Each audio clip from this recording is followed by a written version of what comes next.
Intro: the birth of heaven's shadow before the dawn of memory, when heaven and earth still whispered to each other. The spirits of the sky cast their gaze upon the Middle Kingdom.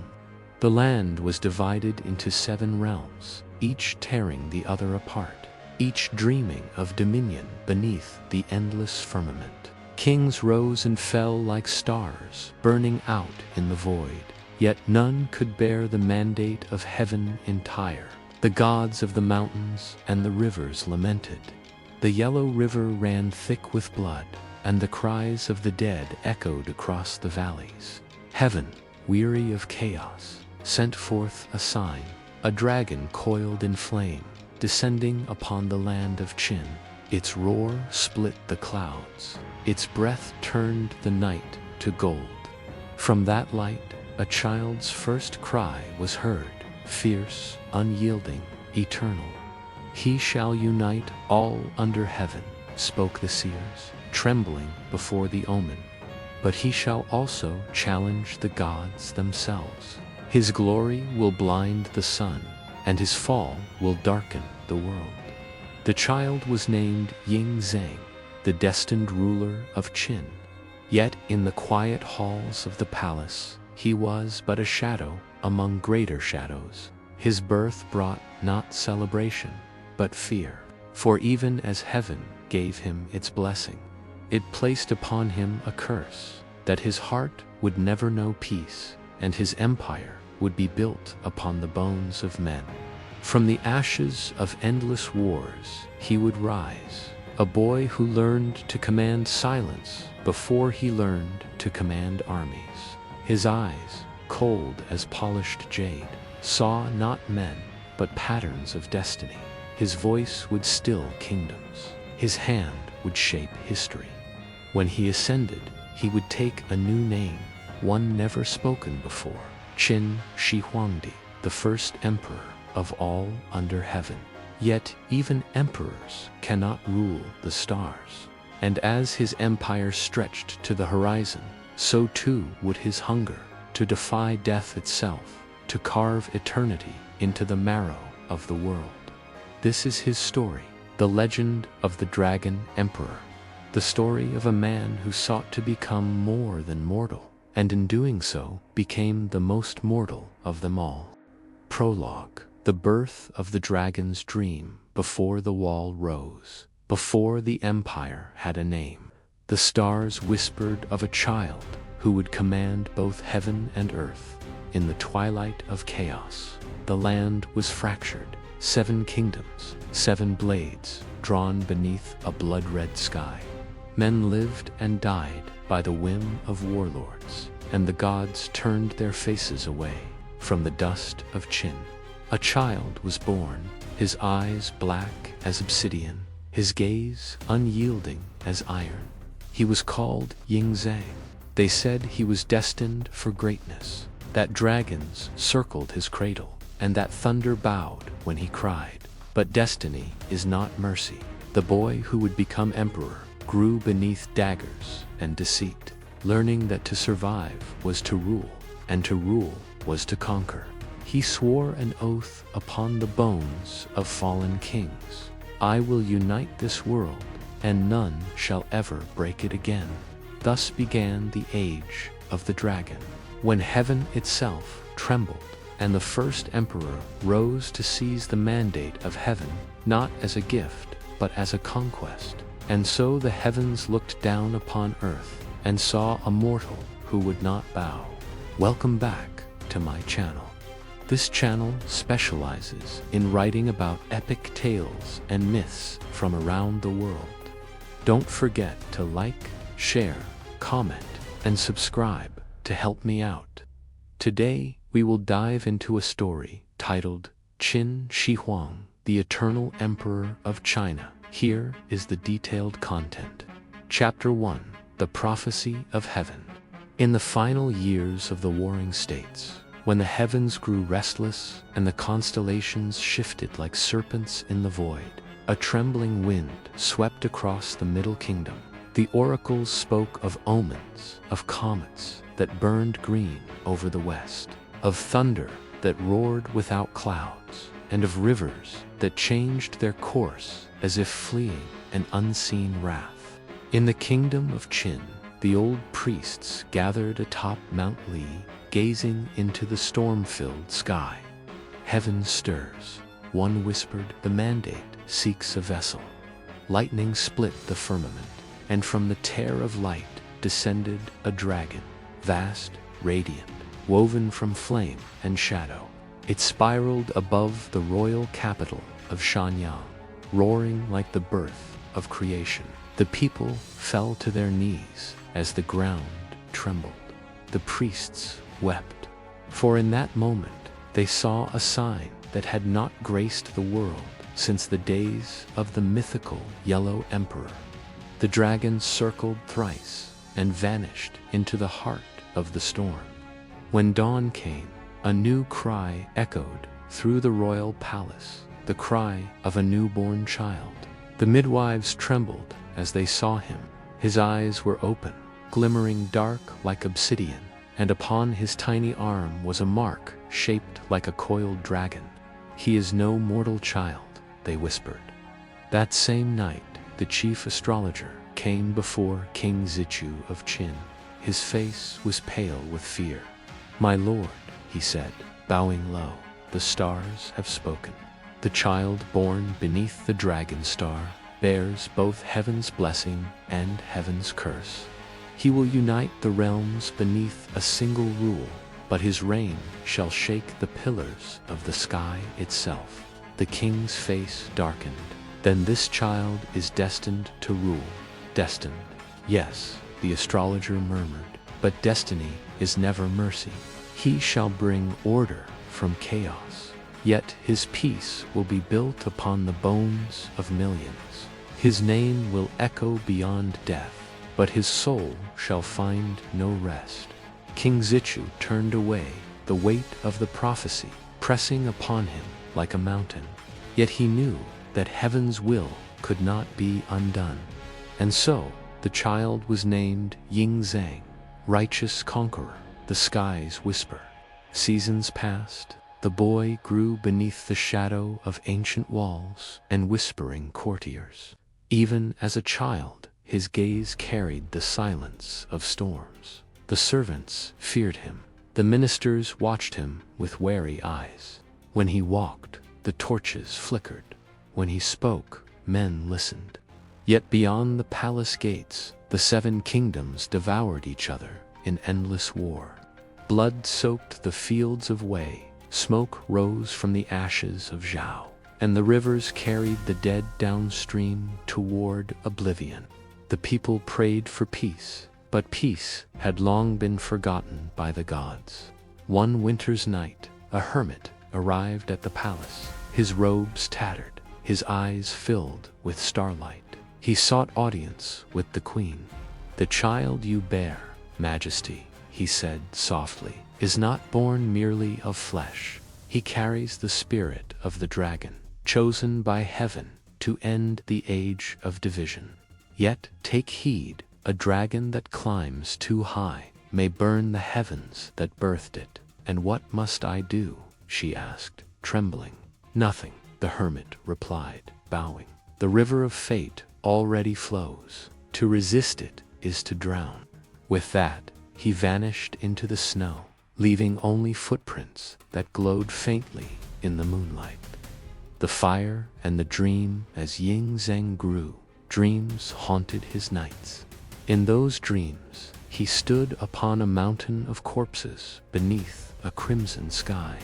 A serpent of fire coiled around him, whispering in a voice like wind and thunder.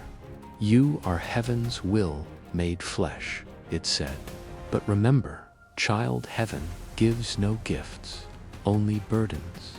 He would wake in silence, his small hands clutching the silk sheets, his eyes reflecting the storm outside. The mark of the dragon on his arm burned faintly, as though alive. The beginning of the age of iron in the halls of Xianyang. The court schemed. Kings and lords plotted against one another, and even against their own blood. But in the eyes of heaven, Only one light now burned brighter than all the light of the child who would become the emperor. The oracles of Sha and the prophets of Yan all spoke the same vision. When the 7 stars align and the dragon star stands in the center, a single ruler shall bind heaven and earth. His empire will stretch as far as the winds can travel, but his shadow shall fall upon eternity. And so, destiny took its first breath. The wheel of heaven began to turn. In the land of Qin, beneath mountains and rivers, ancient as the world itself, the boy Ying Zheng watched the horizon and whispered to no one, "If heaven made me to rule, then heaven shall learn to kneel." Thus began the legend, the story of a child born from fire and prophecy, whose name would one day command the world. And though heaven had given him its blessing, it had also given him its curse, to seek eternity and find only dust. Chapter 2: The Child in Shadows. In the silent corridors of Xianyang Palace, the child who bore the dragon's mark grew among whispers and iron. Servants bowed low, but never met his eyes. Eunuchs murmured his name only in prayer, fearing that the walls might carry their voices to spirits unseen. For though he was the son of King Zichu, Ying Zheng was born beneath an omen so great that even the priests dared not speak of it openly. His mother, Lady Zhao, once a courtesan of Zhao, was watched with suspicion. Her beauty, her foreign blood, and her secrets were all considered dangerous. In her gaze, there was both tenderness and fear, as if she had given birth, not to a boy, but to a storm. At night, when torches flickered like dying souls, she would cradle him in her arms and whisper, "My son, you were born for greatness, but greatness is a fire that consumes. Promise me you will not lose your heart." The child would only stare back, silent, solemn, unblinking. Even then, there was something in his eyes that unsettled her, a cold patience beyond his years, the gaze of one who already saw the world as a chessboard. The court of shadows, the palace, was a cage gilded in gold and fear. Behind silk curtains and marble halls lay 1,000 knives waiting in the dark. Ministers plotted, concubines whispered, generals feigned loyalty while sharpening their ambition. The boy learned quickly. At 7, he listened more than he spoke. At 9, he understood that trust was a luxury for the weak. At 10, he had already memorized the faces of liars and the tone of truth. His tutor, the scholar Lu Buwei, once said, "To rule men, one must first understand them," to which the boy replied softly, "Men are easier to command than to understand." Lu Buwei stared at him for a long while, and in that moment he realized the child before him was not merely intelligent, he was inevitable. The fire within. One night, when the moon hung pale above the palace roofs, a servant attempted to poison his meal. The boy did not eat. Instead, he waited. Hours later, when the man returned to collect the tray, Ying Zheng was there, awake, watching. "Who sent you?" he asked. The servant trembled, falling to his knees. "Please, young master, I was forced." "Then your fear has already killed you," Ying Zheng said quietly. By dawn, the man's body was found in the gardens, throat cut cleanly, though no one ever saw the blade. That day, even the ministers began to bow deeper. For in the eyes of a child, they had seen the birth of a ruler, cold, precise, and merciless. The mother and the dragon.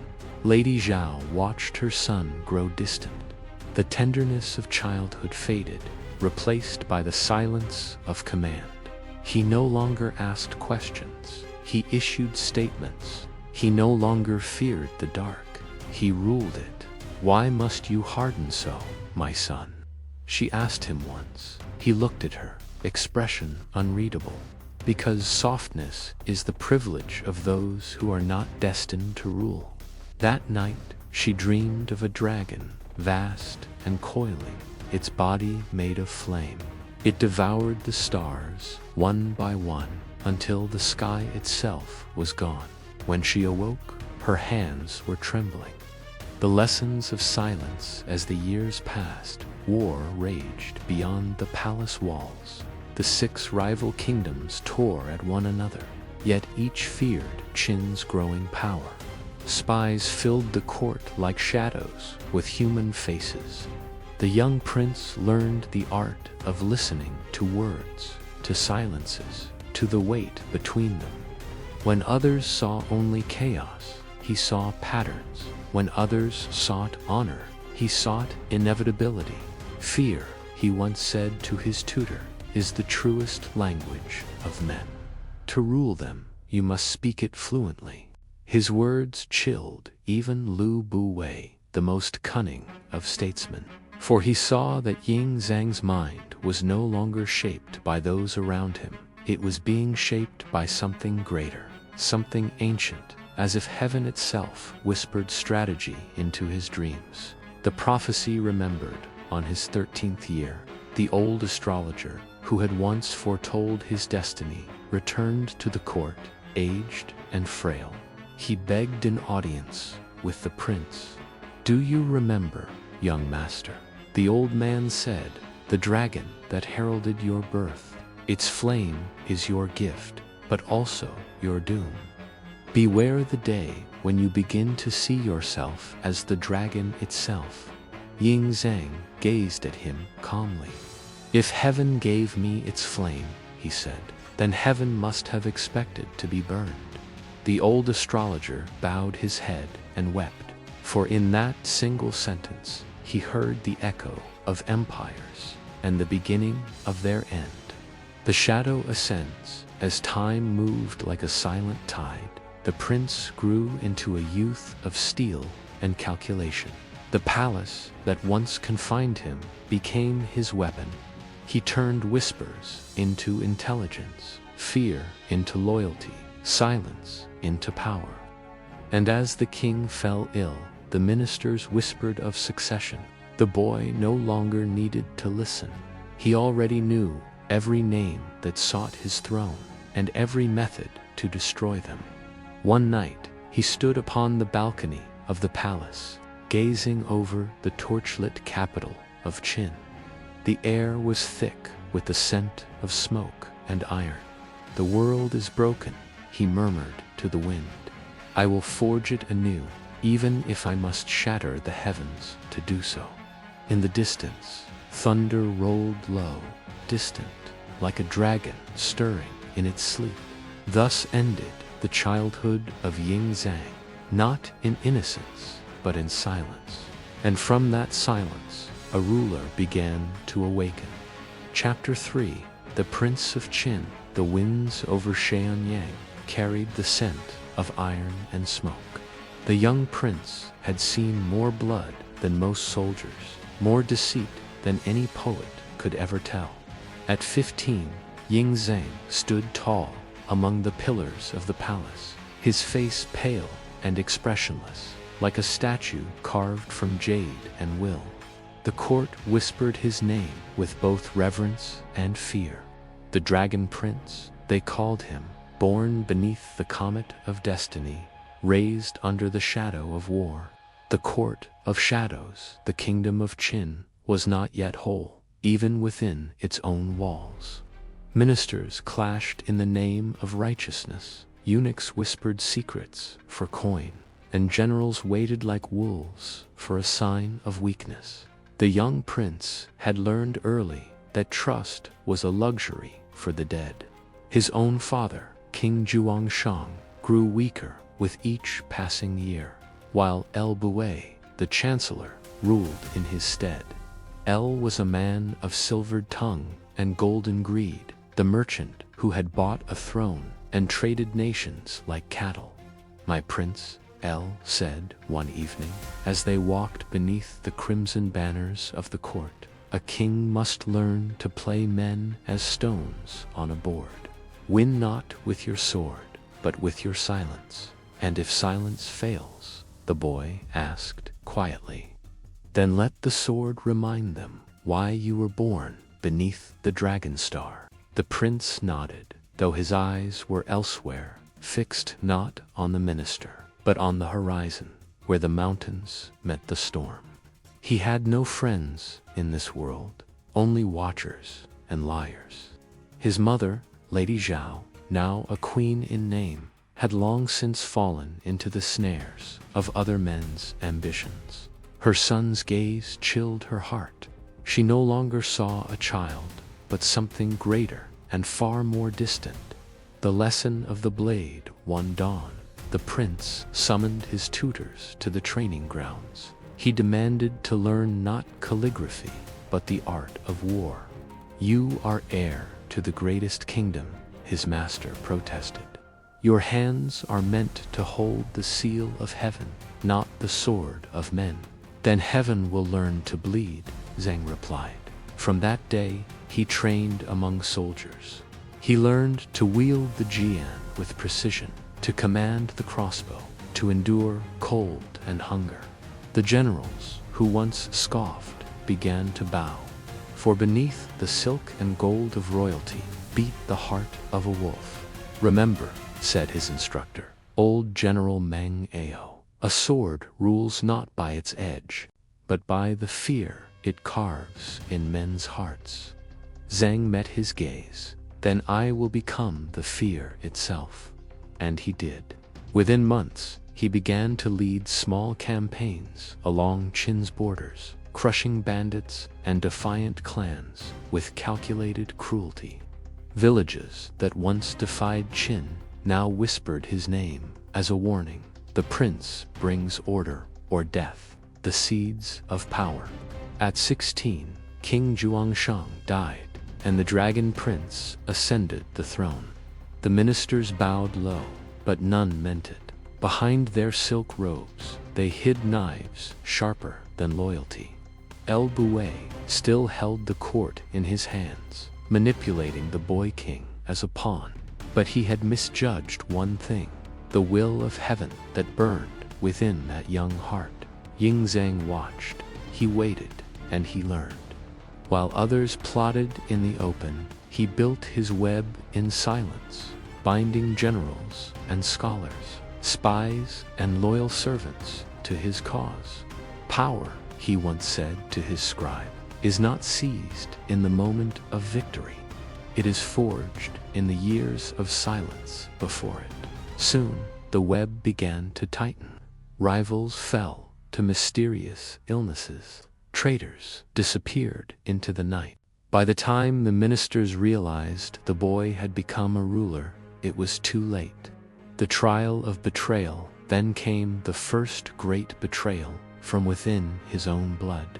A rumor spread that Lady Zhao, his mother, had taken a secret consort and plotted with the merchant chancellor against the throne.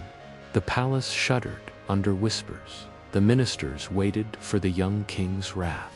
But Ying Zheng said nothing. For weeks, he remained silent, as if unmoved. Then one morning, before the court assembled, soldiers in black marched through the gates. The traitors were dragged to the square, bound, terrified. El Bouet stood at the head of them, face pale, words trembling. My emperor, I acted for the good of Qin. Then you have served well enough, Zheng replied, his voice calm as the winter river. And like all good servants, your time is now over. With a wave of his hand, the executioner's blade fell. Blood darkened the stones. The court bowed in silence. From that day, no one ever called him the Boy King again. He was the king of Qin, chosen by heaven and feared by all who walked beneath it. The whisper of destiny that night, as the moon rose over the walls of Sheanyang, Ying Zheng stood alone upon the palace balcony. The wind howled, carrying with it the echoes of his father's kingdom, the cries of the conquered, the whispers of the dead. He looked to the stars and spoke softly. Heaven gave me this crown, but heaven is a coward. If it dares to rule me, I will conquer heaven itself. Lightning tore across the sky. The mark of the dragon upon his arm pulsed faintly with light. And in the heavens, far above the clouds, the stars seemed to shift, forming the outline of a coiled serpent, watching its chosen son rise from the ashes of destiny. Thus ended the boyhood of Ying Zheng. He had become what heaven demanded, a ruler without mercy, a king forged in silence and blood. But the world beyond the mountains waited still, 6 kingdoms defiant, 6 banners fluttering in the winds of war. And so began the march of fate. The dragon prince was ready to devour the world. Chapter 4. The serpent and the falcon. The dragon had shed its skin of youth. In the shadows of the Qin court, the boy king had become a serpent, silent, patient, and deadly. Yet even the serpent must learn to fly before it devours the heavens. The web of the serpent, the palace of Shanyang, was no longer a house of marble and jade. It was a labyrinth of whispers. Every column had ears, every shadow hid a watcher. King Ying Zheng ruled through stillness, not by the roar of command, but by the weight of his silence. He had seen the fall of El Bouet and the disgrace of his mother's line. But one victory was never enough for the dragon of Qin. He understood the truth of the world, that kingdoms did not fall in battle first, they rotted from within. A nation, he once murmured to his advisor, is like a beast of the field. Feed it too long on peace, and it forgets how to bite. Generals bound by blood oaths, sworn under the moon. He built a network of spies called the Black Veil, who carried his word to every court in the 7 kingdoms. They moved like ghosts, merchants, monks, and wanderers who spoke in riddles and killed in silence. One of them returned from the east with a message sealed in wax. "My lord," he said, kneeling, "the kings of Shao and Yan have forged an alliance. They fear the dragon of Qin, then let them fear rightly," Zheng replied. "The falcon flies when the serpent whispers. The falcon takes flight. Far to the west, beyond the Wei River, a young general named Wang Jian had risen from obscurity. He was calm where others were proud, patient where others sought glory. Ying Zheng summoned him in secret. When the general entered the throne hall, the king stood beside a brazier of blue flame, his silhouette sharp against the smoke. "You have seen the kingdoms," said the king. "Tell me, general, what is their weakness?" Wang Jian bowed. "Their pride, my lord. Each believes heaven favors them alone. Then let us teach them that heaven favors only the strong." From that night, the 2 minds, the serpent and the falcon, became one. The serpent would weave deception, the falcon would strike. Under Zheng's orders, emissaries were sent to rival courts bearing gifts and promises. Spies sowed distrust between Zhao and Wei, between Yan and Shu. Generals were bribed, kings were flattered, and alliances crumbled like clay under the rain. When war finally came, it came not by declaration, but by inevitability. By the time the first swords were drawn, the enemy had already begun to destroy itself. The fall of shadows, yet power draws envy as blood draws wolves. Within the court, a faction of nobles still longed for the old days, when the king was a puppet and the ministers ruled behind the throne. They whispered of rebellion, of replacing Zheng with a pliant cousin. But the serpent had long known their plot. One night, under a crimson moon, the conspirators gathered in a candlelit chamber to seal their pact. Before they could speak the final oath, the doors burst open. Men in black armor flooded the room, blades glinting. "By order of the Son of Heaven," said the captain, "the serpent sheds its old skin tonight." By dawn, the nobles hung from the palace gates, their bodies swaying gently in the wind. On each was carved a single character, Drew purged. That morning, the king stood before his council and spoke for the first time in weeks. "A tree cannot reach heaven if rot festers in its roots. Qin will grow, but only if we cut away all weakness, even when that weakness wears the face of Qin." And no one dared answer. The falcon and the dream as order settled over the court. The falcon's shadow stretched across the land. Wang Jian's legions trained under new banners, black dragons on white silk. New roads were built, armor reforged, supply lines drawn like veins across the mountains. The king of Qin was not building an army. He was building destiny itself. But even in triumph, Ying Zheng's nights were haunted. In his dreams, he walked upon a plain of bones. The serpent coiled around him once more, whispering, "You are the storm, the sword, the will of heaven. Yet remember, a dragon cannot serve heaven forever. One day, it must choose to devour it." He woke, drenched in sweat, his hand gripping the dagger by his bed. For the first time, he wondered, did he rule by heaven's decree or by his own defiance of it?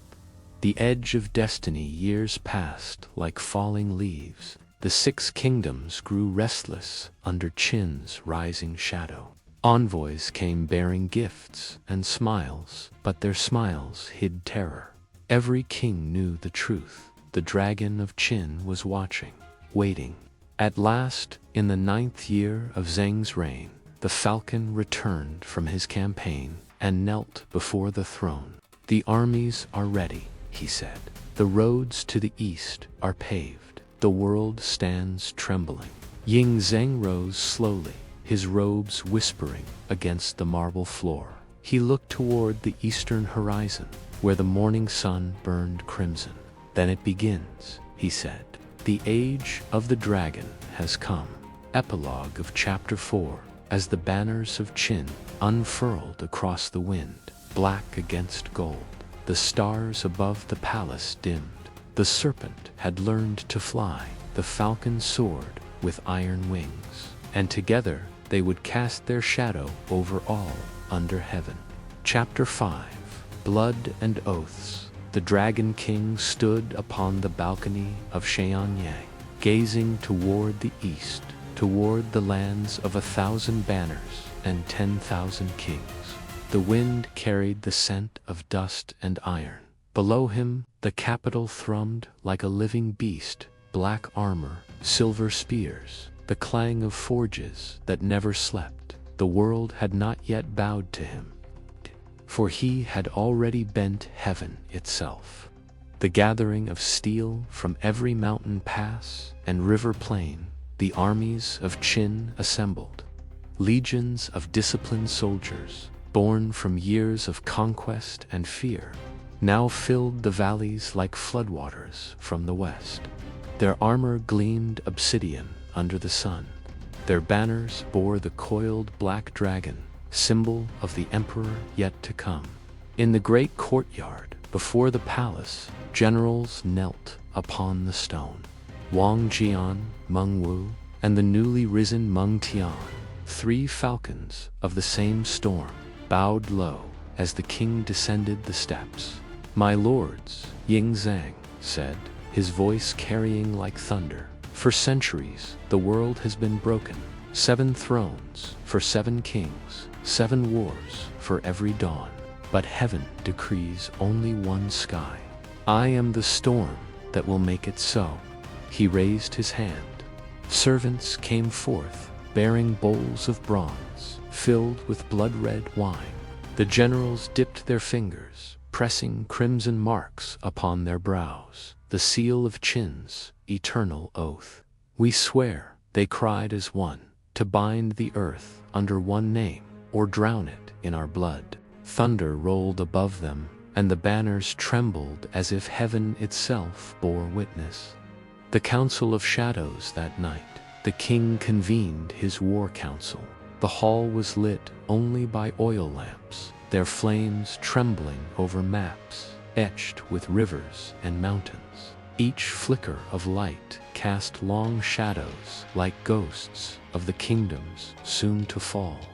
Wang Jian spoke first, calm and deliberate. The armies of Han are weakest. Strike there, my lord, and the road to the east will open. Shao will move to aid them, but by then they will bleed. Meng Wu leaned forward. And what of Ku? Their lands are vast, their armies stubborn. Chu will burn last, Zheng said. When the others have fallen, they will beg the fire to take them. He turned to the astrologer, seated at the edge of the room, an old man whose eyes reflected nothing but the stars. You have read the heavens, Zheng said. What do they say? The dragon star rises high, my king, the old man whispered. But beware, when it reaches its zenith, it begins to fall. A silence fell. Then I will make the sky hold still, Zheng replied, and the lamps flickered violently, as if afraid. The ritual of heaven's mandate, 3 days later, under a moon veiled in storm clouds. The king of Qin ascended Mount Li. No retinue followed, only priests in white robes, carrying torches and scrolls of ancient prophecy. At the summit stood an altar, carved with dragons entwined. Upon it, the king placed a sword of black steel, the Tianming blade, forged from meteoric iron and inscribed with the seal of heaven's will. The high priest raised his staff. He who bears the blade, he intoned, bears heaven's command. Yet heaven commands nothing that man does not seize. Ying Zheng grasped the sword. Lightning flashed across the sky, striking the altar and splitting the stone beneath his feet. I take the mandate of heaven, he declared, voice echoing through the storm, not as its servant, but as its master. The priests fell to their knees. From the clouds above, thunder answered, long and hollow, like a dragon's roar. And so, the mortal king bound himself to destiny eternal. The oath in blood, when he returned to Shanyang, the forges blazed without end. Blacksmiths cast new weapons, chariots gleamed like fangs. The king ordered that a single word be inscribed upon every blade forged henceforth, one ruler, one law, one destiny.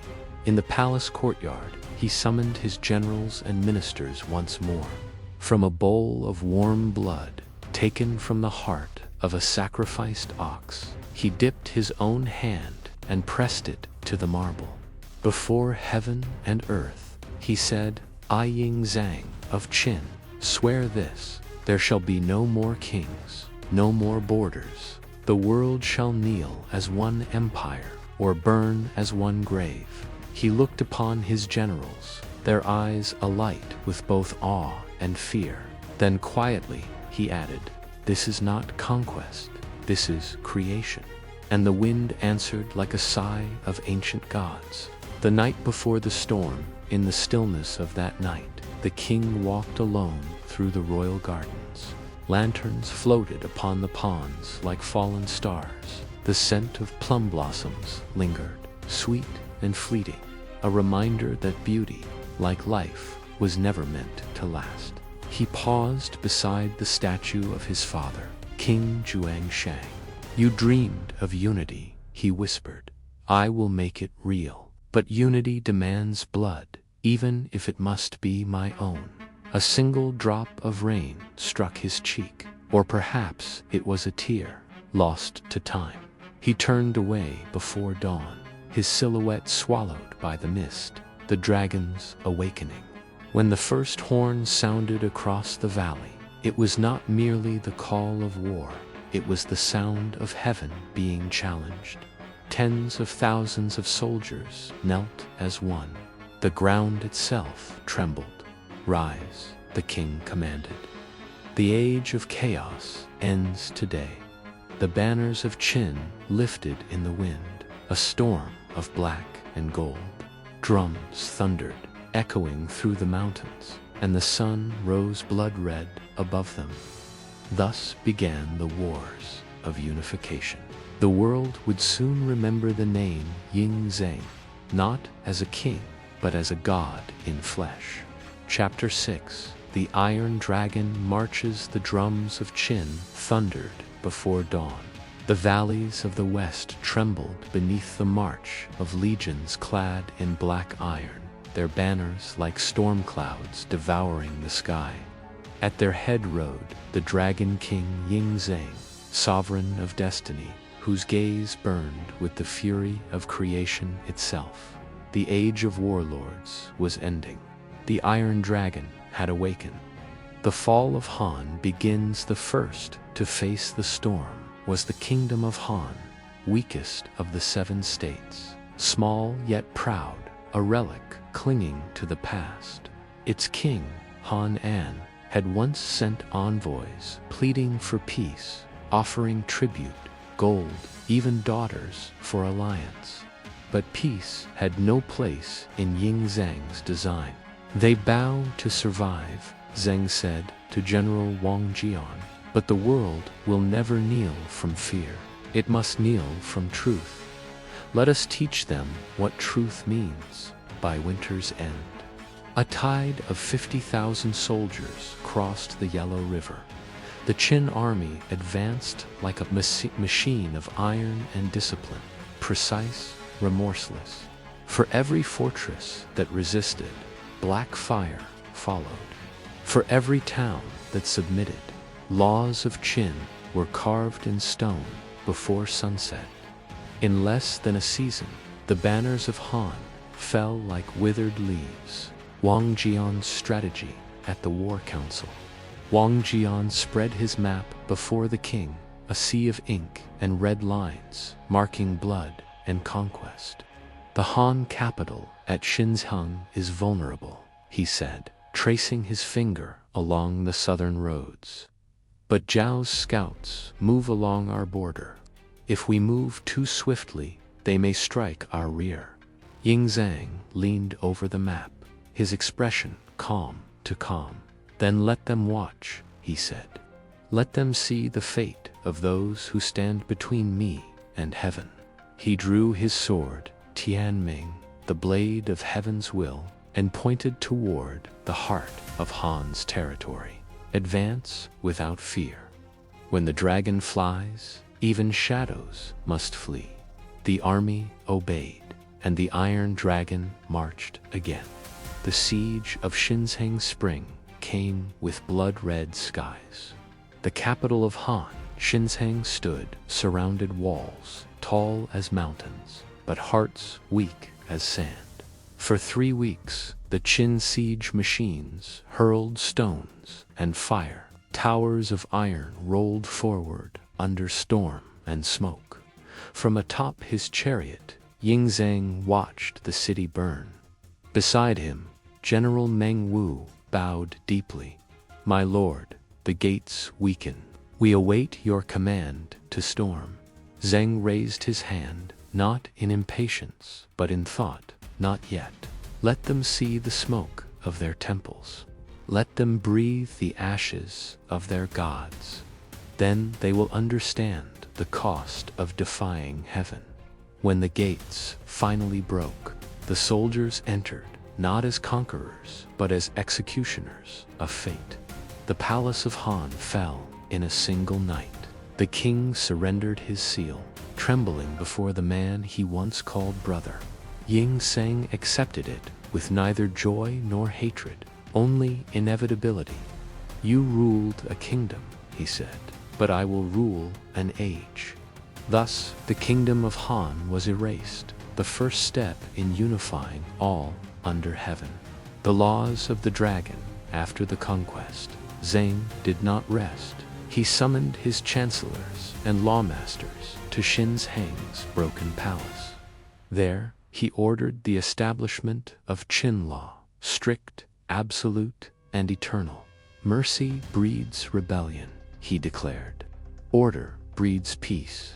From this day, all who dwell beneath heaven's sky shall follow one law, my law. He spoke not as a conqueror, but as a creator, shaping the foundation of empire. The scholars of Han murmured of tyranny. The soldiers whispered of divinity. For in every decree, there was both justice and dread, the double edge of destiny. The messenger from Zhao, on the 10th night after victory, a messenger arrived from the northern kingdom of Zhao, weary, dust-covered, bearing scrolls wrapped in gold thread. The king of Zhao, he proclaimed, sends congratulations on Qin's glorious conquest. He offers friendship and trade. Ying Zheng's lips curved faintly. Friendship, he said. When the wolf bows, it hides its teeth. He dismissed the messenger, but ordered him treated with honor. Let them think I am patient, he told Wang Jian, for patience is the sharpest blade. That night, under torchlight, he studied the map once more. His finger moved north, toward Zhao, toward vengeance, toward eternity. A whisper in the dark, yet even as victory crowned him, shadows gathered. In the depths of the palace, his advisor Li Si approached, voice low. My king, the nobles grow restless. Some fear that your ambition defies heaven itself. Zheng turned to him, eyes like fire beneath the storm. Heaven does not fear ambition. Heaven is ambition. Those who fear me mistake creation for destruction. Li Si bowed, and in that moment he understood. The man before him was no longer merely king. He was the axis upon which the world would turn. The dragon moves on at sunrise. Ying Zheng stood upon the conquered walls of Qin Shi Huang. The smoke of victory curled around him like incense offered to gods. From the east, the wind carried the faint cries of distant lands. Shu, Shao, Wei, each a name soon to fade. He raised the black banner of Qin. One kingdom has fallen, he said softly. 6 remain. Below, tens of thousands of soldiers knelt in unison. Long live the king of Qin, the lord of heaven's mandate. Zheng's gaze turned north. The next campaign already lived in his eyes, cold, divine, unstoppable. Thus began the Iron Dragon's march across the world. One by one, the kingdoms would fall, not to sword or fire alone, but to the will of a man who refused to die until heaven itself obeyed him. Chapter 7. The Shadow of Zhao. The land of Zhao lay beneath a veil of winter. Its mountains were white as bone, its rivers frozen with the silence of old ghosts. And from the west, the Iron Dragon came again, a storm of banners, a tide of black steel. In the heart of this frozen world, fate prepared its altar, for blood was the only language heaven still understood. The enemy in the north. Shao had long been Qin's rival, proud, unyielding, and forged by decades of war. Its soldiers were fierce, its generals cunning, but its heart was weary, its court divided by fear. At the capital of Handan, the king of Shao gathered his council. The Qin advance, again, said one minister, trembling. Their armies number 100,000. Then we shall meet them with 200,000, cried General Lian Po, the old lion of Shao. Let them choke upon our spears. But among the courtiers, jealousy and intrigue thrived like wrought beneath silk. Whispers spread. Lian Po is too cautious, too slow. In his place, the king appointed a younger general, Shao Kuo, son of a hero, but untested in blood. And so, destiny shifted. One man's arrogance would condemn a nation. The dragon's patience in the west. The Qin army camped before the plains of Changping. Their commander, Bai Qi, the butcher of 100 cities, awaited the king's word. When Ying Zheng rode into the camp, silence fell like snowfall. Even veterans dared not meet his eyes. "The Zhao have sent a boy," Bai Qi said, his voice cold. "Good," replied Zheng. "A boy's pride dies faster than an army's courage." The king studied the horizon. Across the valley, Zhao's banners fluttered like wounded birds. He turned to Bai Qi. "Do not crush them yet. Let them believe they can win. Then close the gates of heaven upon them." The siege at Changping for months. The battle raged. Arrows darkened the sky. Rivers ran black with mud and blood. Shao Kuo attacked again and again, his pride burning hotter than his reason. Bai Qi yielded ground deliberately, every step a snare, every retreat a promise of annihilation. Then came the moment when Zhao's armies chased Qin deep into the mountain passes. Bai Qi gave the signal.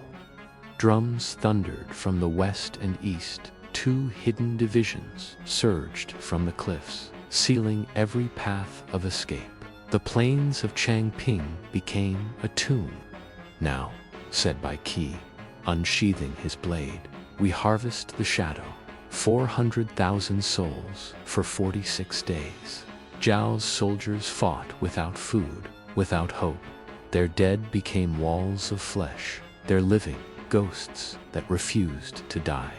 When the last of their arrows were gone, they fought with stones, with teeth, with prayers." From his command tent, Ying Zheng watched the stars fade behind clouds of smoke. Bai Qi entered, armor splattered with crimson. "It is done, my king," he said.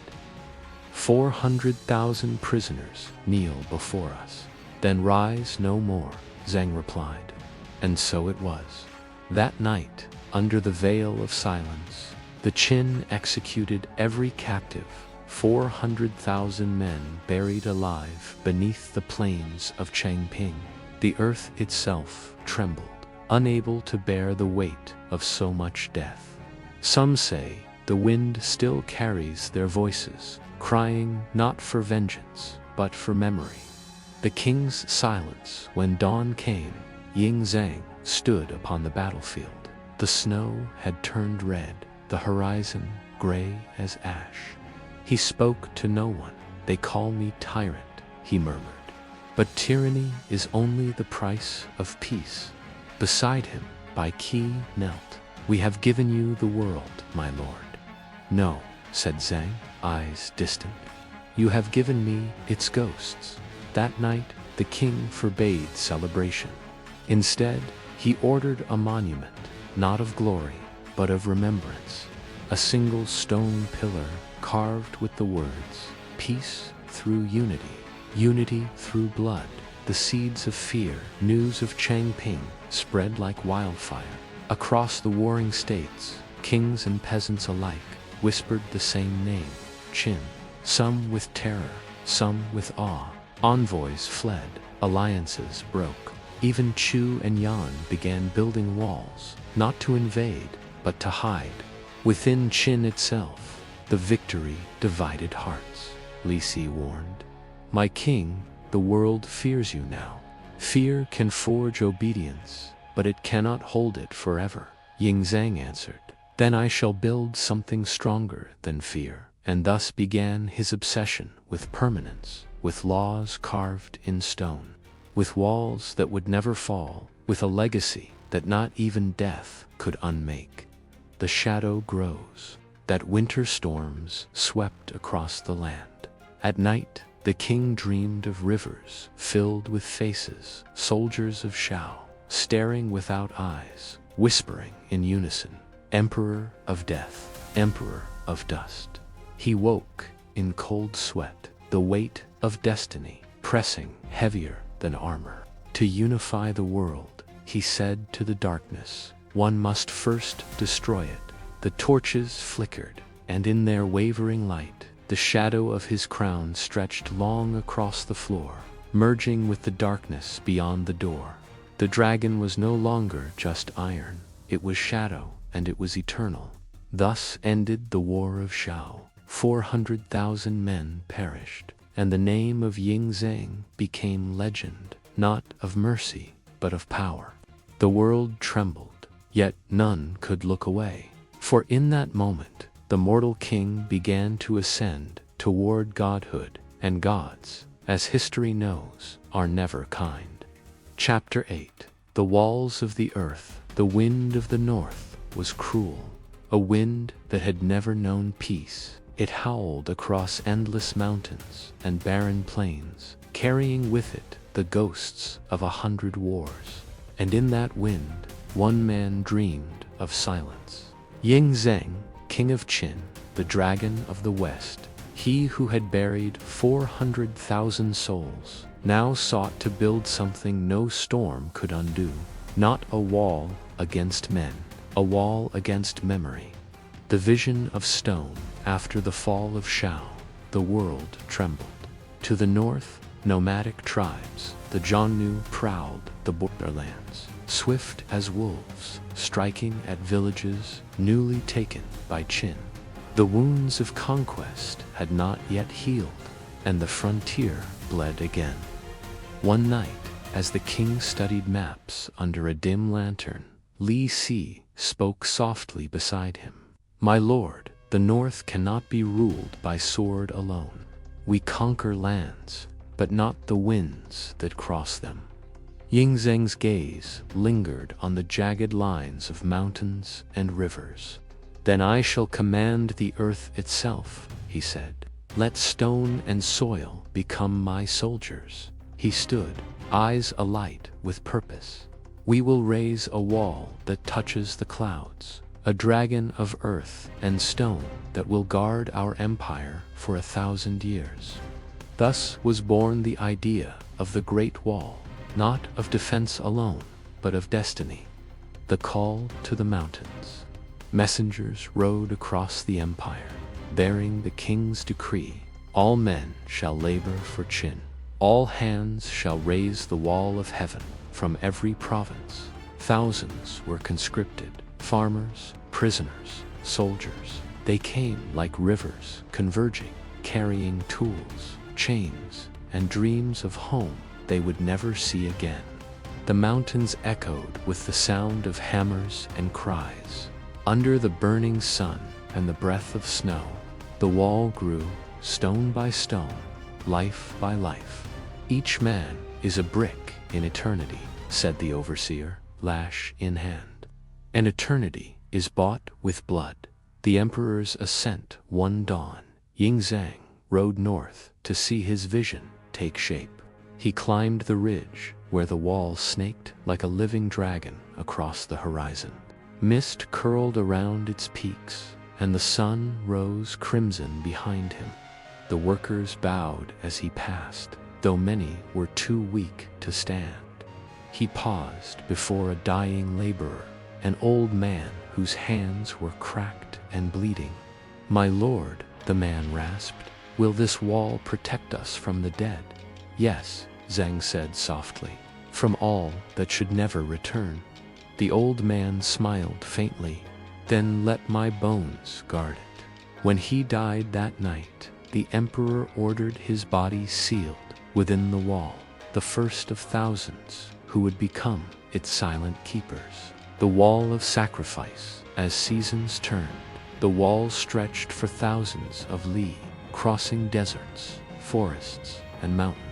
But for every span of stone laid, 10 men fell. Hunger devoured them. Frost took their fingers. The lash drove them until their hearts broke. Whispers began to spread that the wall was alive, fed by human souls. Some said at night it groaned like a sleeping beast. Others swore they saw faces in the mortar eyes of those who died still watching the empire they built. Li Si came before the king. The people fear this project, my lord. They call it the Wall of Ghosts, Zheng answered without looking up. Then let them fear. Fear binds better than faith. His words chilled even Li Si, for he realized the wall was not merely meant to defend a nation, it was to imprison its soul. The prophecy of the north. One night, a strange hermit was brought before the king, a blind seer found wandering near the frontier. He claimed to have read the stars above the wall. "O King of Qin," he said, "you raise a dragon of stone to touch heaven, but dragons hunger, and this one feeds on men. When it wakes, even you shall not master it." The hall fell silent. Zheng approached, his shadow long upon the floor. "Heaven's creatures obey heaven's will," he said coldly, "and heaven's will is mine." He ordered the man to be spared, not out of mercy, but because even prophecy had begun to fear him. The dragon completed 7 years passed. When the final stone was laid, the wall stretched beyond the sight of any mortal, a serpent of earth and granite winding across the roof of the world. From the highest tower, Ying Zheng looked down upon his creation. Below him, the wall coiled endlessly through mountains and sand, its shadow like a scar upon the earth. "Now," he said, "the world is bound. No enemy shall breach my reign. No ghost shall escape my peace." But in the wind, he heard faint voices, the echoes of the dead, whispering within the stones. They were not curses, they were prayers. "Remember us," they said. "We built your eternity." The emperor alone, when the emperor descended the mountain, he was greeted with silence. No songs, no cheers, only the sighing of the wind through the wall's towers. He realized then that he had built not a monument to glory, but a tomb for his own heart. That night, as torches flickered in the northern cold, he spoke to Li Si. "They call me cruel," he said, "but cruelty is the hand of destiny." "And destiny?" Li Si asked quietly. "Destiny is the wall," replied the king. "Endless, unforgiving." He turned away, his cloak trailing across the stones like the tail of a dragon. The wall stood behind him, silent, eternal, and alive. Thus was the wall of the earth completed, a wound across the world, a monument to fear and faith alike. It did not merely divide kingdoms, it divided heaven from man, and upon its shadow, the legend of Qin Shi Huang, the first emperor, began to take shape.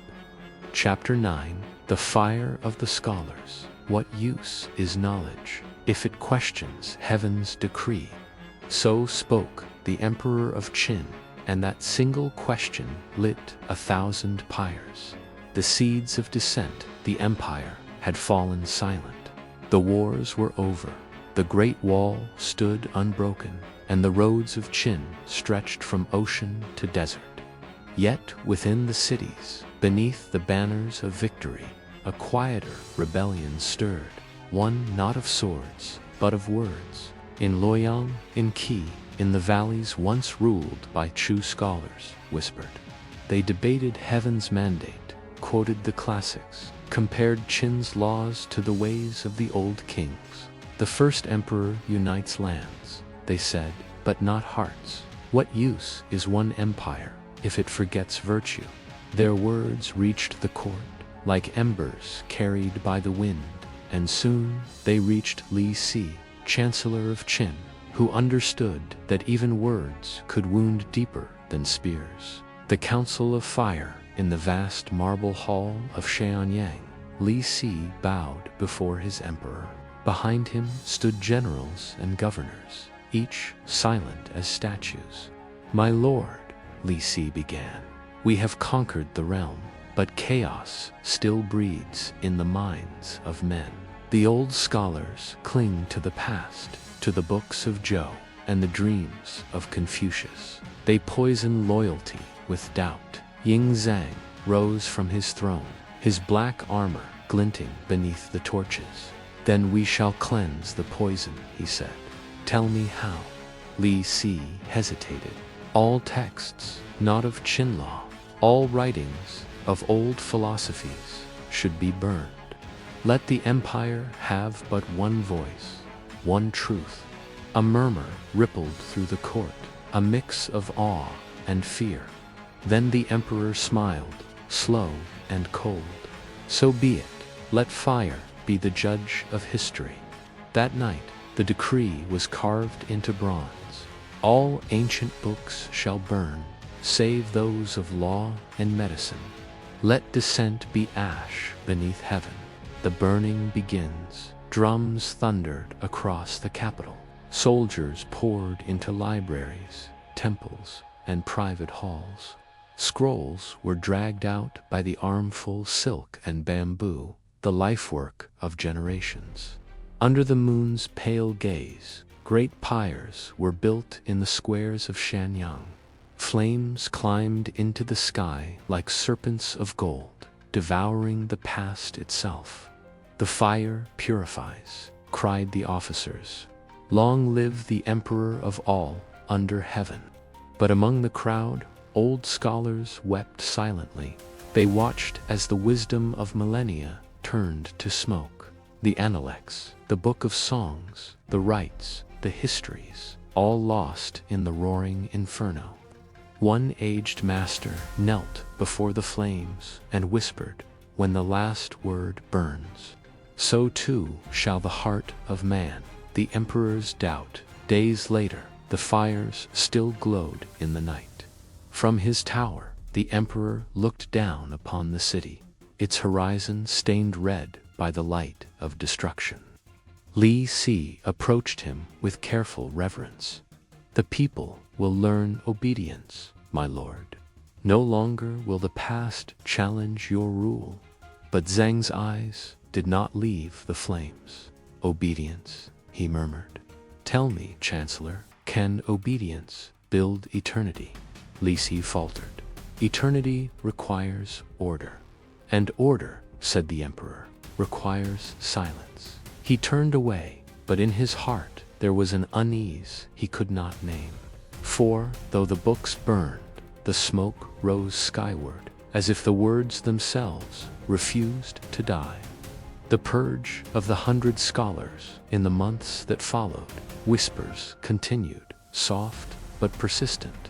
Some said the flames had angered heaven. Others claimed ghosts of the old sages haunted the walls at night, reciting lost verses. Enraged, the emperor ordered an inquisition. Hundreds of scholars were seized, teachers, historians, philosophers, accused of treason by thought. In the courtyard of Shanyang, they were brought before the throne. Among them stood Fu Sheng, a teacher of the old texts, whose calm gaze met the emperor's without fear. "Why do you defy my law?" Zheng demanded. Fu Sheng bowed. "Because truth is older than kings, my lord. A crown can silence men, but not the way of heaven." The hall fell silent. Even the guards dared not breathe. Then the emperor rose, his voice echoing like thunder. "If heaven has a way, it is the path I walk. Burn their words, bury their bones." That night, 460 scholars were executed, buried alive beneath the stones of Shanyang.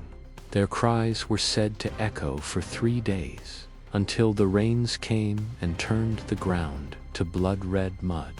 The smoke of memory. When dawn broke, the city was quiet again. Only ash remained, drifting over the capital like dark snow. But among that ash, a few scraps of bamboo still glowed faintly, characters half burnt, yet unbroken. Li Si watched them fall into the wind. "We have silenced the world," he said softly. "But can silence last forever?" The emperor did not answer. His gaze was fixed on the horizon, where the sun rose the same color as the fires he had lit, the shadow of the flame years later. the empire would forget the names of those who burned, but not the fear. Every scholar, every poet, every scribe learned to weigh each word against death. Yet, somewhere, deep in the mountains of Shandong, a lone disciple carried a hidden scroll, the last surviving text of the old world. He whispered to the wind, "Words are seeds. Even in ashes, they will bloom again." Thus ended the age of thought, and began the reign of silence. The emperor had built walls to cage the world, and fires to cage the mind. But the smoke that rose from those flames would one day cloud even his path to immortality. Chapter 10. The Search for Immortality. He who conquered men now sought to conquer heaven. The shadow of time, years passed, and the empire glittered beneath its new order. The great wall wound across the mountains like a sleeping dragon. The roads pulsed with trade and tribute, and the emperor's name echoed from every mouth. Qin Shi Huang, the first emperor of all under heaven. But within his palace, Ying Zheng could not sleep. He would wake in the night, breath shallow, eyes fixed on the ceiling painted with constellations. Once, he dreamed of battle cries. Now he dreamed of silence, an endless dark where his name no longer existed. He had built an empire to defy chaos, yet chaos still waited for him in the form of death. "I have united the realm," he whispered to the shadows. "But who shall unite life and eternity?" The whisper of the alchemist's rumors began to reach the throne. Whispers of mountain sages, of islands beyond the eastern sea, where immortals drank the elixir of life. Priests and alchemists came from across the empire, bearing jars of mercury, powders of jade, and scrolls filled with forbidden symbols. One night, a man named Su Fu, dressed in white and gold, bowed before the emperor. His eyes shone like twin lanterns. "My lord," said Su Fu, "the gods dwell beyond the eastern sea. There lies the Isle of Pengli, home of immortals. There, the peaches of life ripen once every 3,000 years. I can find it if you grant me ships and men." The emperor leaned forward, his voice sharp as a blade. "If you fail, I shall turn your bones into powder. If you succeed, I shall make you a god beside me." Su Fu smiled faintly. "Then I shall find heaven, or die seeking it." The voyage of Su Fu soon. The harbors of the east roared with activity. Great fleets were built. 3,000 men, women, and children, alchemists, craftsmen, and soldiers, all chosen to chase eternity. Under the emperor's decree, they sailed from Langia, vanishing into the mist. The people watched from the cliffs as the sails disappeared into the horizon, and the emperor stood among them, unmoving. For days, he waited. For months, he sent offerings into the sea, jade statues, bronze vessels, silk scrolls, as tribute to the gods of immortality. But the sea gave nothing back except waves. The emperor's obsession in the absence of news, Zheng turned his attention inward. He ordered the construction of hidden chambers deep beneath his palace, rooms of jade, quicksilver, and flowing rivers of mercury to mimic the heavens. The architects whispered that the design itself was meant for the afterlife, but the emperor called it a mirror of eternity. He began drinking alchemical tonics, mercury mixed with crushed pearls, believing they would harden his spirit and cleanse decay. His skin grew pale, his voice hoarse, but his eyes burned brighter than ever. "Let no word of death be spoken in my presence," he commanded. "For the word itself breeds weakness." He surrounded himself with magicians and hermits, who spoke in riddles of stars and souls. They drew circles on the floor, burned cinnabar, and chanted to invisible gods. But each night, when the torches dimmed, the emperor would stare at his reflection in a basin of mercury, and for a brief, terrible moment, he would see not his face, but a skull beneath a crown. The journey of 10,000 li in his 50th year, Tian-3 Hong, could no longer sit still. If immortality would not come to him, he would go to find it. He gathered his guard, his ministers, and a caravan of alchemists, and embarked on a journey across the empire, from the northern deserts to the southern seas, from the peaks of Tai Mountain to the valleys of Ka. He sought sages, hermits, dreamers, anyone who could promise him life beyond death. Some claimed to have seen gods, others offered powders and charms, but each time, when he tasted the elixirs, he found only bitterness. Heaven hides its secret, he muttered. Or perhaps it fears my reach. As the months turned to years, the once mighty ruler became a restless ghost, wandering his own dominion. The Phantom Island one night, as his convoy camped near the shore of Bahai Sea, a storm rose.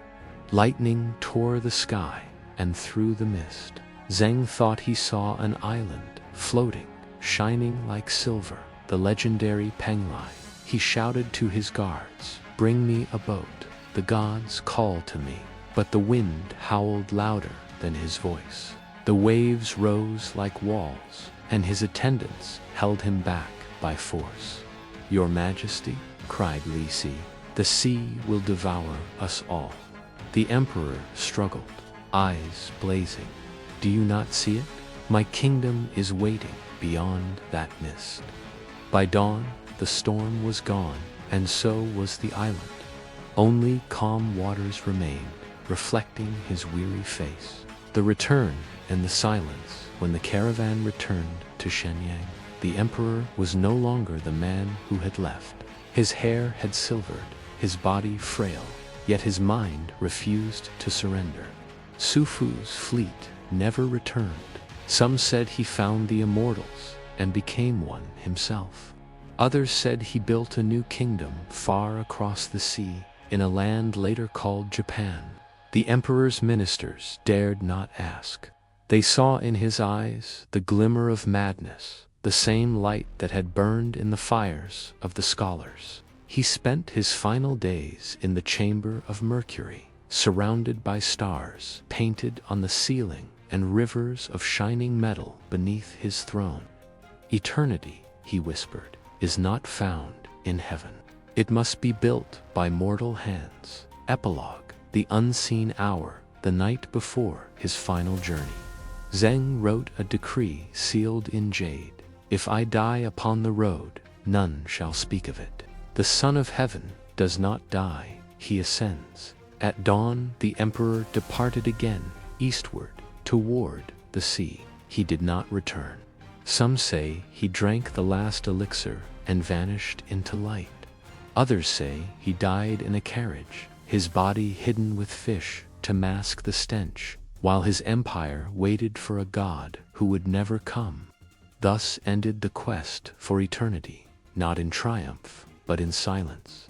The man who sought to conquer death was conquered by it. Yet even in death, his will endured, for he built a tomb vast enough to defy time itself. Chapter 11: The Tomb of the Heavens. "If heaven will not grant me eternity, I shall carve it beneath the earth." The dream beneath the mountain, the emperor's last dream, began in darkness. He saw himself standing beneath a sky without stars. The heavens above were empty, cold, hollow, and a voice whispered from below, "What is eternal is not the sky, but what lies beneath it." When he awoke, he summoned his architects, diviners, and geomancers.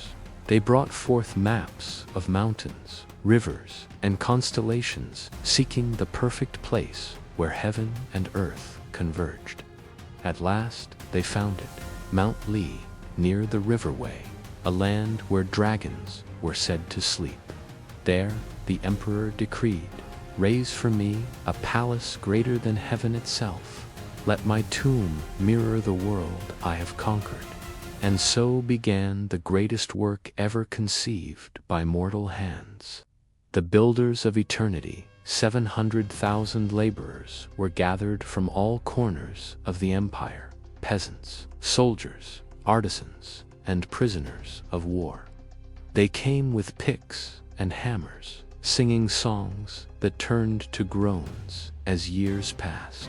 Beneath Mount Li, they carved caverns the size of kingdoms. They built walls of bronze and ceilings of stone, painted with constellations of pearl and jade. Rivers of mercury flowed through the tomb to represent the Yellow and Yangtze rivers. Miniature palaces gleamed with gold. Forests of lacquered wood shimmered in eternal twilight. This shall be the empire that death cannot touch, said the emperor. But the cost was immense. Each worker who entered the deepest chambers never returned.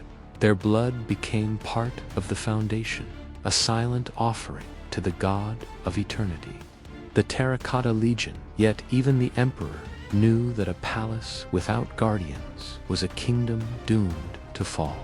He commanded the creation of an army of the afterlife, not of flesh, but of clay. Sculptors and artisans labored without rest, shaping figures from the earth. Warriors, generals, archers, charioteers, each life-sized, each unique, each bearing the face of a man who had once served Qin. Give them the strength of the living, ordered Zheng, for they shall guard me until the stars fade. They molded eyes that seemed to watch, hands that gripped invisible swords. When finished, 10,000 stood ready in silence, ranks upon ranks, an army frozen in eternal vigilance. The workers whispered that at night the statues breathed. Some claimed to hear the sound of marching feet echoing beneath the earth. The emperor's last command. Years passed as the tomb grew deeper, grander, darker. The emperor aged, but his obsession only sharpened. He visited Mount Li often, descending into the half-finished vaults, where the air shimmered with mercury fumes and torchlight reflected off rivers of silver. One day, he stood before the central chamber, now completed, a vast hall representing the cosmos. The ceiling glittered with stars. The floor mirrored the lands he had conquered. Li Si bowed beside him. Your Majesty, this tomb shall last 10,000 years. The emperor nodded, eyes hollow. Then seal it with my breath, and let the world above forget me. For I shall rule the empire of shadows, the burial of secrets soon after. The emperor departed for his final journey, the one from which he never returned. When the royal convoy came back carrying his lifeless body, the tomb at Mount Li awaited him like a mouth of the underworld. Under the moon, the rites began. They placed him in a coffin of gold and jade. Treasures, scrolls, weapons, and models of his empire were laid beside him. Mercury flowed like rivers through the chamber, shimmering in ghostly light. The Son of Heaven returns to the womb of the earth, intoned the priests. Let his soul rise to the stars, and his shadow guard the realm below. When the final seal was placed, 1,000 torches were extinguished, one by one, until darkness claimed the tomb. And as ordered, every craftsman who had built the emperor's resting place was entombed, alive within it, so that none might reveal its secrets. The stones closed, and silence reigned. The kingdom below, centuries passed, dynasties rose and fell. The empire that bore his name crumbled into dust. But beneath Mount Li, the first emperor's realm endured. The rivers of mercury still flowed in the dark, shimmering like liquid stars. The terracotta army still stood in formation, waiting for a command that would never come. It was said that when storms raged over Xi'an, thunder could be heard echoing from underground, the sound of legions marching, guarding their emperor in death as they had in life. "Long live the emperor," the ghosts whispered. "Long live Qin, the tomb of the heavens, in the heart of that silent empire." Tian-3 Hong still sat upon his throne. Around him, the painted constellations glowed faintly in the dark, forming the heavens he had recreated by mortal hands. He gazed upward toward the stars that never moved and whispered, "I am still here. Heaven may forget me, but earth remembers." And perhaps, somewhere beyond the veil of time, the stars themselves trembled, for they knew that the will of one man had bound eternity in clay and stone. Thus was born the tomb of the heavens, a universe beneath the soil, where the emperor of men became the emperor of shadows. The empire above was destined to fade, but the one below endures still, waiting for the day when heaven opens once more. Chapter the 12th. The Emperor of Shadows, even in death, he ruled. For his will had become the law of the underworld. The awakening in darkness, there was no dawn in the tomb, only the eternal hush of stone, the slow gleam of mercury rivers, and the faint pulse of torches long extinguished. But somewhere deep within the sealed chamber, something stirred, a breath, a whisper. From the golden coffin, the first emperor's spirit rose. He stood upon the mirrored floor of his own creation. The stars painted upon the ceiling began to shimmer faintly, as though recognizing their sovereign. "Is this heaven?" he asked the silence. "No, this is mine." And thus he awoke, not in paradise, but in a kingdom of shadows, the legion of clay. Around him, the terracotta soldiers began to move. Their stone feet cracked the silence. Their hollow eyes glowed faintly blue, lit by the emperor's will. They knelt in unison, their voices echoing like thunder across eternity. "One Sui, long live the emperor." The sound shook the tomb. Rivers of mercury rippled, and the constellations above flickered like distant lightning. Zheng raised his hand, and the clay army stood ready, awaiting orders as they had in life. He looked upon them, his greatest creation, and felt both pride and sorrow. "You have followed me into death," he said softly. "Then together we shall rule this world below, until the stars above forget to burn the kingdom beneath heaven." In time, though time had no meaning there, the underworld began to take form around his will. The rivers of mercury became true rivers, flowing across valleys of pale dust. Palaces rose from the shadows, shaped by the emperor's thought. Walls of obsidian, towers of bone and bronze. Ghosts of his generals and ministers appeared bound to his command. Li Si, the faithful chancellor, bowed once more. "My lord, even death cannot end your reign." The emperor nodded. "Then let this be the second Qin, the empire of shadows." And so it was. Under his gaze, order was restored even in the realm of the dead. Yet, beyond the borders of his dark empire, other spirits wandered: kings of Zhou, warriors of Ka, sages who had burned in his fire.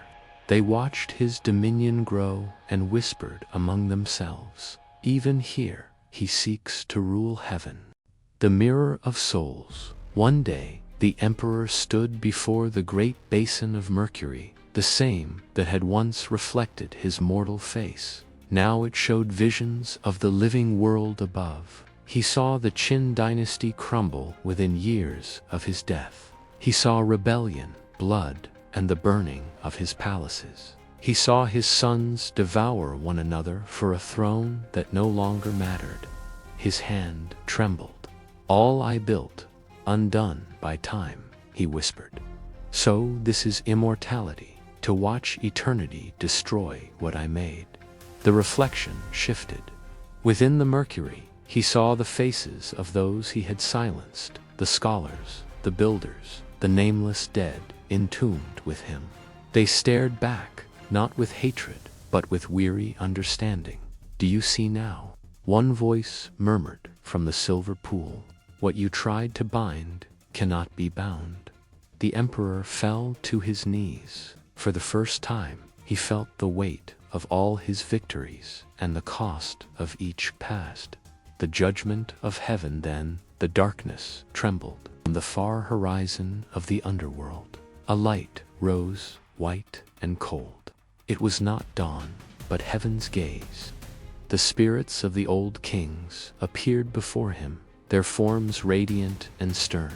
At their center stood a woman cloaked in starlight, the spirit of heaven's mandate. Ying Zheng of Qin, she said, you have ruled men, conquered the earth, and defied the sky. But what is an empire without balance? He bowed, defiant, even in humility. I brought order to chaos. I made the world one. And in so doing, she said, you silenced its song. You burned the voices that made heaven weep. The air trembled. His legions shifted uneasily. You sought to rule forever, she continued, and so you shall, not as a god, but as a shadow, guarding what you cannot possess. Lightning split the sky of the underworld. The emperor fell back as the celestial light consumed him. The emperor of shadows, when he awoke again, the light was gone. His throne remained, but now it was made of stone. His crown was of iron and dust. His clay soldiers stood still once more, lifeless, frozen. Li Si and the ghosts had vanished, leaving him alone with silence. He rose and walked among the statues, his hand brushing the cold faces of those who had followed him beyond death.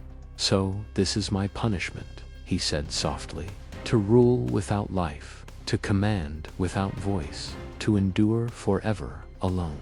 And yet, somewhere within that loneliness, a faint smile crossed his face. Very well, he whispered. If heaven will not remember me, then the earth shall, for I am the emperor of shadows, and even darkness obeys. He sat once more upon his throne. Above him, the stars painted on the ceiling shimmered faintly, not in mockery, but in acknowledgement. Eternal silence, centuries drifted like dust. The world above changed, dynasties rose and fell, rivers shifted course, kingdoms forgot his name.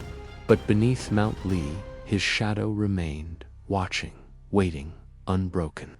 Sometimes, when the world trembled from earthquakes, the people of Shan whispered, the emperor stirs, the clay army marches again.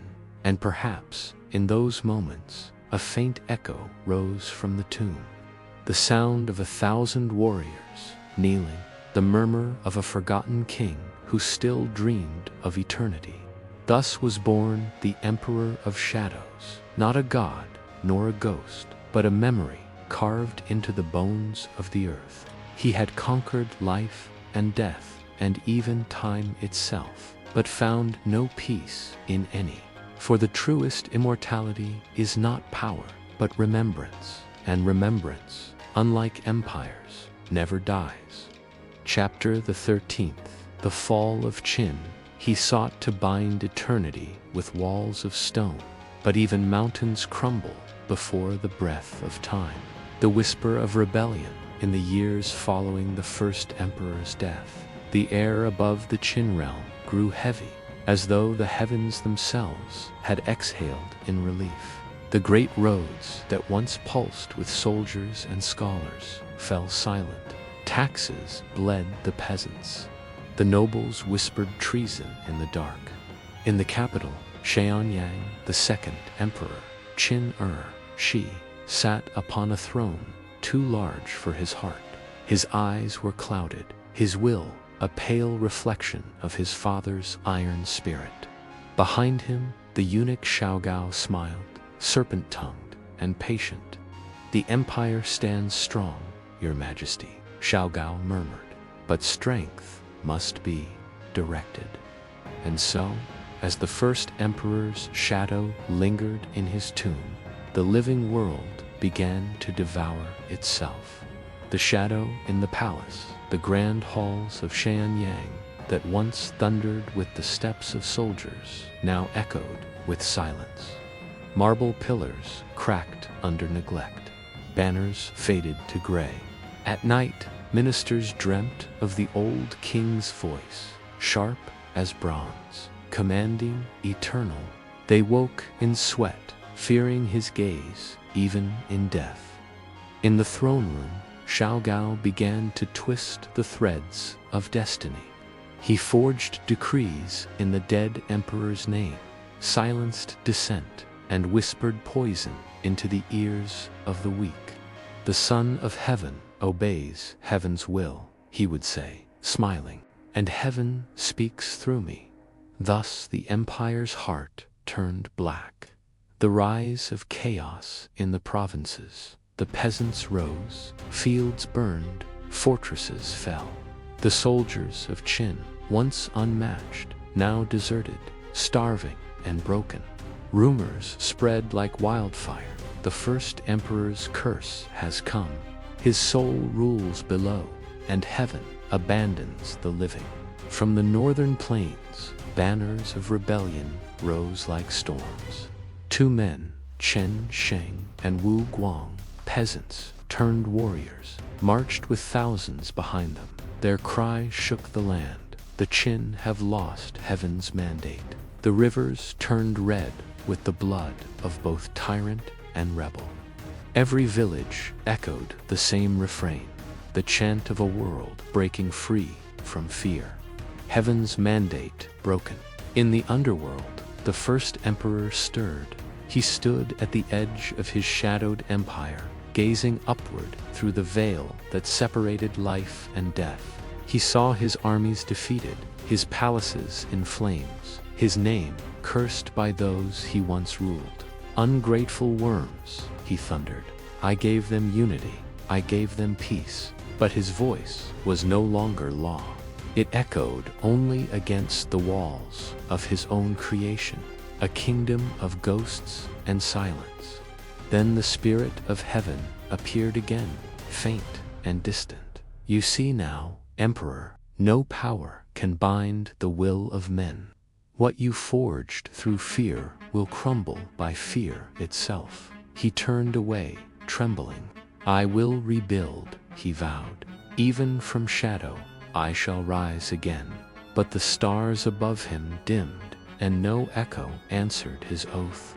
The fall of Shanyang in the world of men, Shang Yu of Shan, Lu Bang of Han, rode forth like twin storms. Their banners cut through the night.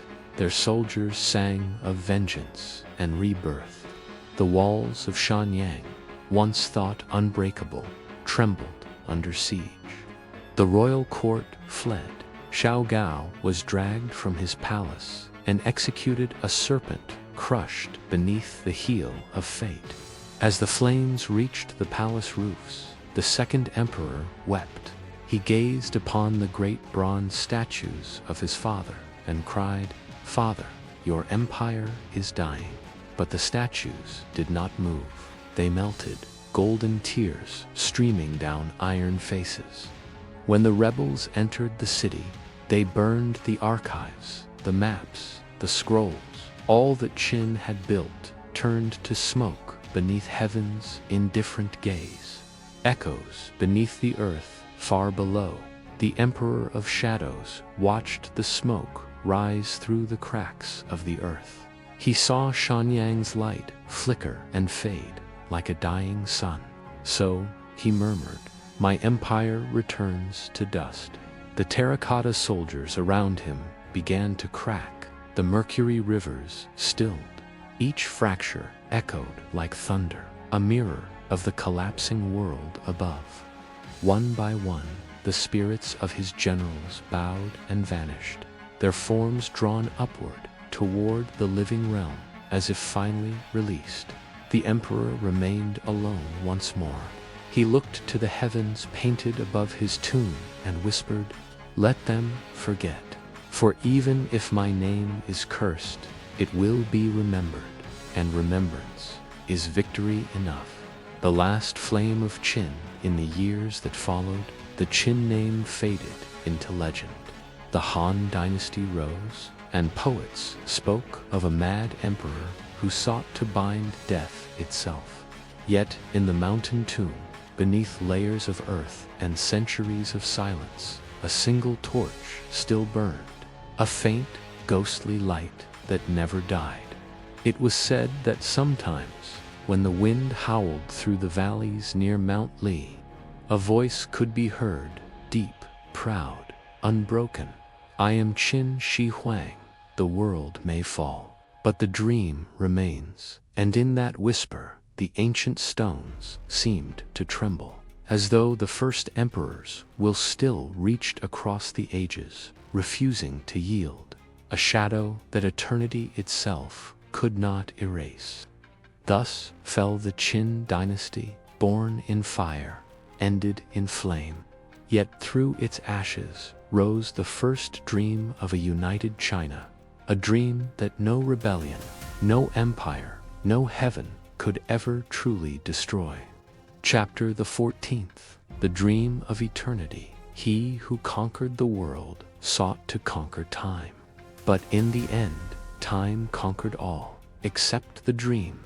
The emperor wanders the void. There was no sky, no earth, only endless twilight. The first emperor walked upon an invisible path, suspended in nothingness. Each step echoed as if across centuries. The banners of his armies no longer followed. The crown upon his head had turned to dust. He was alone, the master of nothing, the sovereign of silence. "Is this eternity?" he murmured, his voice trembling. "A kingdom without light, without end." The void did not answer, only the faint shimmer of stars in the far distance, the same stars he once sought to command. The Hall of Reflections. In the distance rose a temple of shadow and light. Its pillars were carved from mist, its floor made of memory. Upon the walls shimmered scenes from his life, his conquests, his triumphs, his cruelties. He saw himself as a child, clutching a sword too large for his hands. He saw his mother weeping, his generals kneeling, his enemies falling. He saw the great wall stretching like a serpent across mountains, a scar upon the world.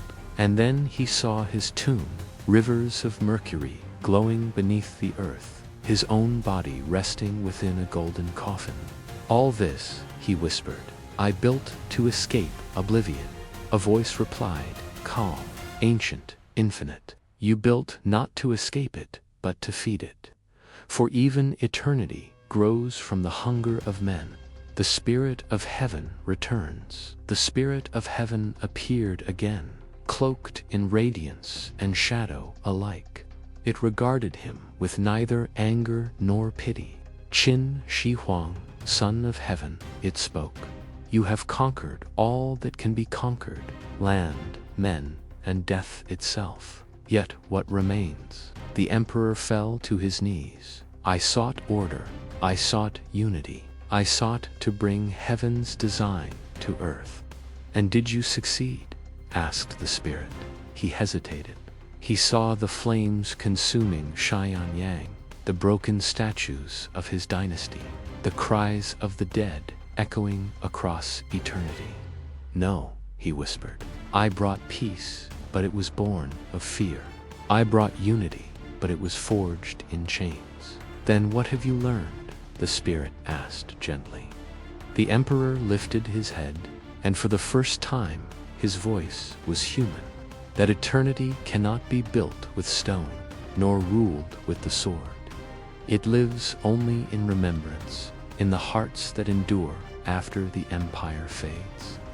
The river of souls, the spirit, raised its hand, and before the emperor flowed a vast river of light. In it drifted countless souls, kings, peasants, warriors, and poets, the forgotten and the remembered alike. "Behold," said the spirit, "the true empire of heaven.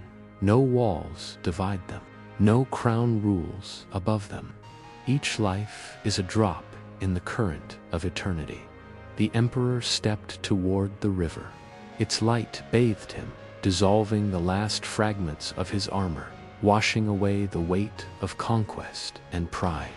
He saw his ancestors waiting upon the far shore.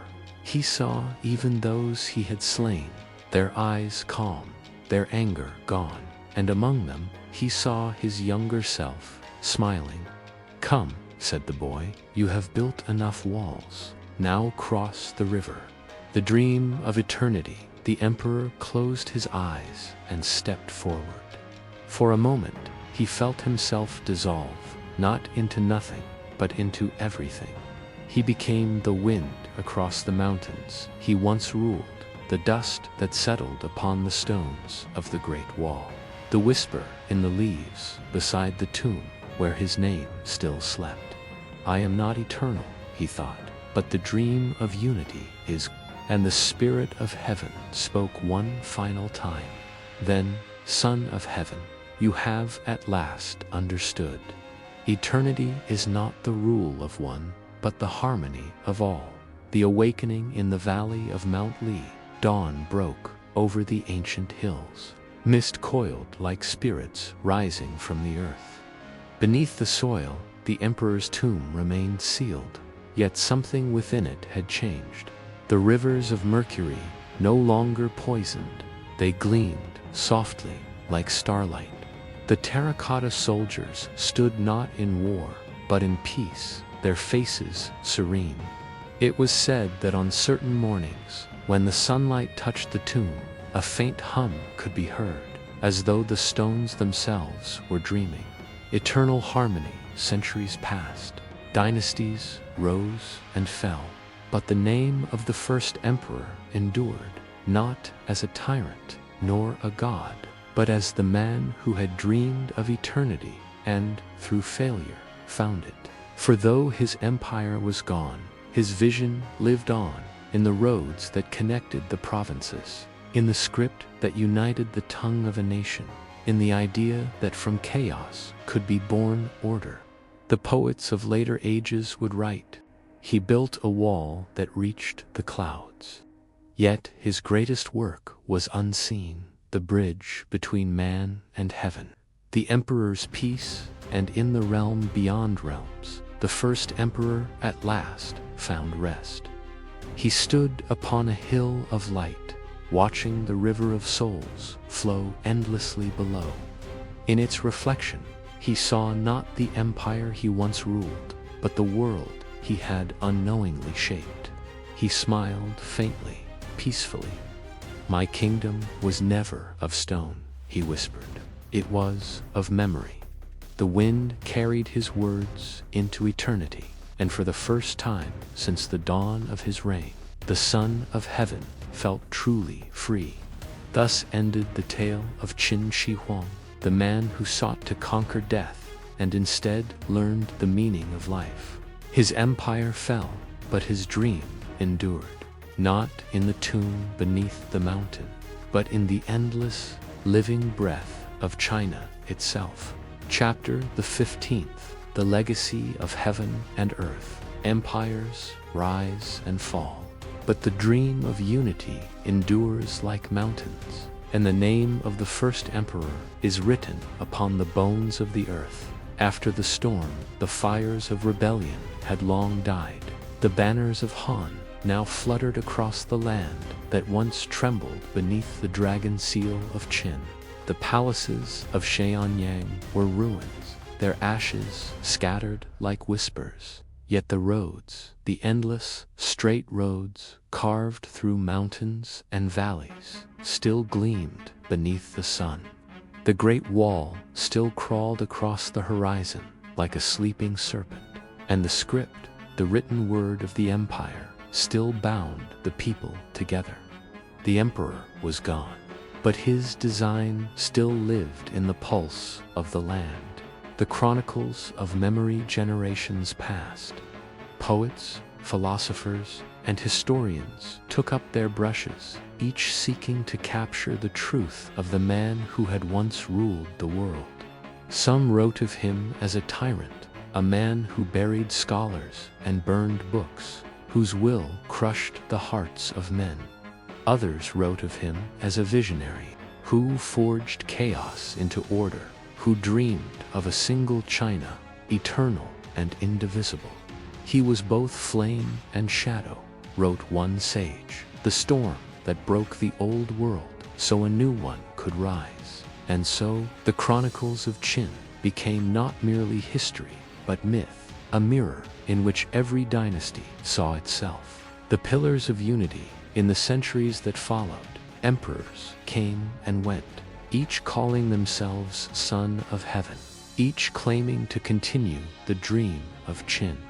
The Great Wall grew longer, the script spread farther, the empire itself became an idea that could never die. Even when invaders crossed the borders, they did not erase Qin, they became part of it. They learned its language, its law, its vision, for the dream of unity, once imagined by a single man, had rooted itself in the soul of a civilization. He sought immortality, said a Han philosopher, and found it not in his flesh, but in his foundation. The tomb beneath the stars, beneath Mount Li, time moved differently. Dust fell like soft snow upon the silent warriors of clay. For 2,000 years, they waited, their spears raised, their faces calm. Empires rose and fell above them. Rivers changed course, mountains eroded. Yet still they stood, guarding their emperor's dream. Then, in an age of machines and scholars, the ground trembled once more, not from war, but from discovery. In the year 1974, a farmer digging a well-struck stone instead of soil, and there, beneath the earth, the terracotta army awoke to light again. The world gasped. The first emperor's shadow rose anew, not as conqueror, but as wonder. He sleeps no longer, wrote a historian. He watches again, not to rule, but to remind. The judgment of time nations of the modern age debated his legacy. Was he a tyrant who crushed freedom, or a visionary who built the foundation of a civilization that would endure millennia? The truth, as always, was both. He was the storm that united the scattered, the flame that burned too fiercely, the man who believed that perfection could be carved from chaos, and in that belief found both glory and ruin. Every age must face its own Qin Shi Huang, said one poet, for he is the mirror of power, the warning and the hope alike. The empire of memory in the temples of history, the first emperor's spirit lingers still, not as a ghost chained to regret, but as a symbol, the eternal question of man's reach toward the divine. Children learn his name before they learn their own history. Artists paint his face in gold and shadow. Films, poems, songs, all return to him, the man who became myth, the mortal who touched eternity. And when travelers stand before the ranks of terracotta warriors, they feel not fear, but awe.